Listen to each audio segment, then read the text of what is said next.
هاي جايز، ازيكم؟ انا عايزه اعترف لكم اعتراف خطير. انا زمان ما كنتش بحب السلطات خالص، كنت بحس ان هي مجهود كتير قوي، بتاخد وقت، واقعد اقطع وفي الاخر طعمها مش بيعجبني وبزهق منها قوي وبمل. تعالوا في الفيديو ده هقول لكم وصفتين للسلطه هتعجبكم جدا جدا وهتكون ادمان. الوصفتين غنيين جدا بالبروتين والدهون الصحيه والالياف، وهكتب لكم سعرات كل وصفه في اخر الفيديو.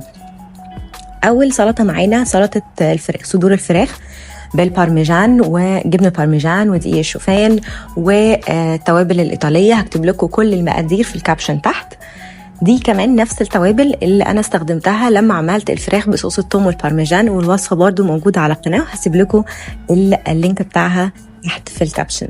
هحط صدور الفراخ في الكيس اللي فيه التتبيله الحلوه دي، اديلها كوتنج لذيذ، وبعدين هخلص كل الكميه اللي عندي. ممكن تحطوها في الفريزر كده لو انتوا حابين وتطلعوها على طول على التسويه. بعد كده عندي على نار عاليه هسخن طاسه التيفال او طاسه غير لاصقه، بس اتاكدوا ان هي ما تتحرقش من النار. وبعدين هوطي النار على تبقى متوسطه او على 5 لو انتوا الكتريك يعني كهرباء. بعدين هنزل عليها صدور الفراخ واسيبها تتشوح على نار متوسطة لمدة 5 دقايق على كل جنب. أهم حاجة إن الفراخ ما تنزلش المية بتاعتها خالص وتاخد لون جولدن على الجنبين، ودي كانت وظيفة الجبنة البارميجان ودقيق الشوفان، إنه هيديلها كراست من بره، طعمها هيبقى حلو قوي. زي ما انتوا شايفين لما الاقي الطروف بدأت تبيض قلبتها على الناحية التانية وميت شورة واتأكدت ان الفراخ ما تنزلش المية بتاعتها عشان ما تجلدش معاكم في السلطة، عشان تبقى طرية وجوسي من جوه. غطيتها وسبتها على نار هادية 5 دقايق كمان، وبعد كده الفراخ عندي بقت جاهزة. في البول بتاعي حطيت 3 معالق كبار او معلقتين كبار من الزبادي اليوناني زيرو دسم. استخدموا اي نوع زبادي يوناني عندكم متوفر. انا بستخدم فاي علشان هو بيبقى تقيل شويه، فانا بحب الصوص يبقى تقيل. حطيت عليه ملح الهيمالايا. ملح الهيمالايا اصح من الملح العادي، لو فيكم ان انتوا تشتروه يا ريت تشتروه تستخدموه. حطيت فلفل اسود وتوم باودر وبصل باودر، اكتب لكم كل المقادير في الكابشن تحت. هقلب الصوص كويس جدا. اهم حاجه ان الحبيبات التوابل ما تبقاش واضحه، لازم تبقى ناعمه وسط الزبادي. جبت خاصه اللي هو رومانيان لاتس، او ممكن تستخدموا اي نوع خاص عندكم. السلطه دي ما فيهاش غير خاص بس، ممكن تحطوا اي خضروات تانية انتوا حابينها، بس انا بحب احط الخاص بس لان هي بتدي طعم السيزر سالاد قوي.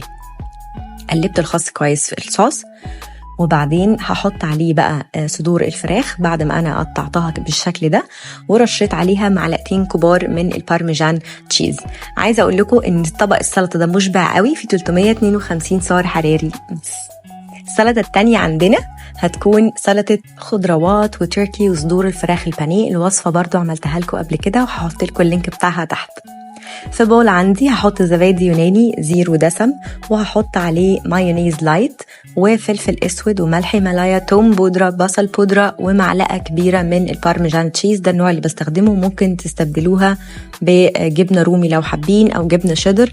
انا بس بحب البارميجان تشيز، بحس ان هي طبيعية وسعراتها اقل. اي خضار عندكم استخدموه. في الوصفة هنا استخدمت خس، جزر، طماطم، وسموك تركي سلايسز قطعتها، هي شرائح التركي المدخنة. فيها على فكرة نسبة بروتين عالية جدا وصحية somehow، ما نستخدمهاش كتير بس هي برضو ممكن نعتمدها في النظام الصحي بتاعنا. هقلب كل بقى المكونات دي مع بعضها. أنا عايزة أقول لكم السلطة دي بتجنن، أنا مدمناها، أنا لازم أعملها أتليست مرة أو مرتين في الأسبوع. جبت بقى صدور الفراخ اللي انا عملتها لكم قبل كده، اللي هي البانيه الصحي اللي عملته في الاير فراير وكان كريسبي وخطير، وكتير قوي قوي منكم بعتولي جربوا الوصفه وعجبتكم. انا مبسوطه قوي ان هي عجبتكم. طبق السلطه ده بقى فيه 396 سعر حراري ومشبعه شبع مش قادره اقول لكم. قطعت الفراخ وحطيتها على السلطه، وبعدين من فوق رشيت معلقه من جبن البارميجان علشان برضو تديلها طعم. عايزة اقول لكم ان مش معنى ان احنا ناكل سلطة كوجبة غدا ان احنا ما نحطش فيها جبنة وما نحطش فيها اي حاجة ونخاف من السعرات والحاجات دي. لا، احنا نظامنا نظام صحي، بناكل اللي عايزينه بطريقة صحية محسوبة السعرات من غير ما نحرم نفسنا من اي اكل خالص، علشان ده اسلوب حياة مش دايت اسبوع واسبوعين ونزهق ونمل ونروح نبوظ. يا رب وصفتين النهاردة يعجبوكم. ما تنسوش لايك وشير، سبسكرايب لليوتيوب channel، واشوفكم على خير في وصفة جديدة ان شاء الله.